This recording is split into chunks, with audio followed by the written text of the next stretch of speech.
આગળ સમાચારમાં વાત કરીએ તો વડોદરાથી સમાચાર પ્રાપ્ત થયા છે। વડોદરાથી સમાચાર સામે આવી રહ્યા છે। સરકારી કંપનીના નામે વેબસાઇટ પર ઠગાઈ કરવામાં આવી છે।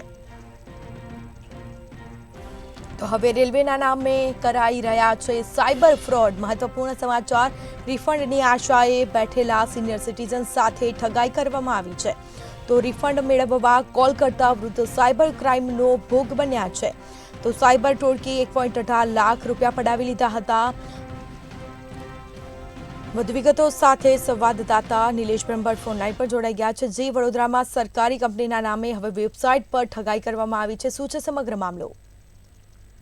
સ્મિતા, દિવસે દિવસે ઇન્ટરનેટનો વપરાશ વધી રહ્યો છે। ડિજિટલ દુનિયાની વાત કરવામાં આવે છે અને યુવાન હોય કે પ્રૌઢ હવે દિવસે દિવસે મોબાઈલ અને ડિજિટલ વપરાશ કરી રહ્યા છે, ત્યારે ઠગ ટોળકી પણ વધારે સક્રિય થઈ હોય તેમ જણાય છે। સરકારી કંપનીઓના નામે વેબસાઇટ પર ઠગાઈના કિસ્સા દિવસે દિવસે વધી રહ્યા છે।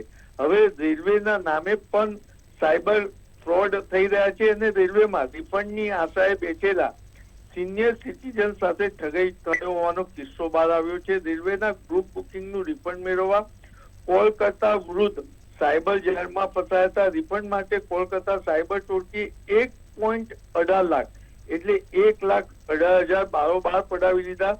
સ્ટેશન કાઉન્ટર પરથી ઓનલાઈન રિફંડનું કહેતા વૃદ્ધે લીધો હતો વેબસાઇટનો સહારો। ઠગોએ એન્ડ્રોઈડ ફોનનો આગ્રહ રાખતા વૃદ્ધે પત્નીના ફોનનો ઉપયોગ કર્યો હતો અને સાયબર માફિયાઓના કારણે વૃદ્ધને માથે હાથ દઈ રોવાનો વારો આવ્યો છે। ત્યારે હવે સાયબર ક્રાઇમ હરકતમાં આવી છે અને ગુનો દાખલ કરી તપાસ આરંભી છે। પરંતુ સ્મિતા, મહત્વની બાબત એ છે કે જ્યારે દિવસે દિવસે ઓનલાઈનનો ટ્રેન્ડ વધતો જાય છે, ઓનલાઈન લોકો ઉપયોગ ઇન્ટરનેટ કરી રહ્યા છે, ત્યારે સાયબર ક્રાઇમે વધુ સજાગ થવાની જરૂર છે। સ્મિતા જી, આ તમામ જાણકારી આપવા બદલ આપનો આભાર। તો ઓનલાઈન રિફંડનું કહેતા વૃદ્ધે વેબસાઇટનો સહારો લીધો હતો। સાયબર માફિયાઓને કારણે વૃદ્ધને રોવાનો વારો આવ્યો છે।